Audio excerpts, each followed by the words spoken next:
menstrual cup कसरी प्रयोग गर्ने? लिक्विड सोप र पानीले आफ्नो हात राम्रोसँग पखाल्ने। कपलाई उमालेको पानीभित्र राख्नुहोस् र राम्रोसँग स्टेरिलाइज हुन 5 minute पर्खनुहोस्।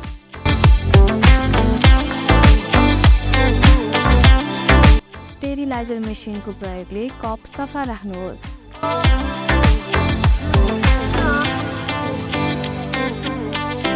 Punch down fold use गरी इन्सर्ट गर्नको लागि रेडी हुनुहोस्। कपलाई आफ्नो भजाइनाभित्र इन्सर्ट गर्नुहोस्।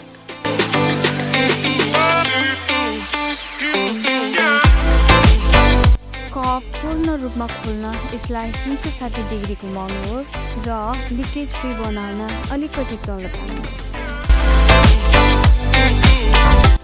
ब्लड फाल्नुहोस्। menstrual वासको प्रयोगले कप सफा गर्नुहोस् र नेक्स्ट टाइम युजको लागि राख्नुहोस्।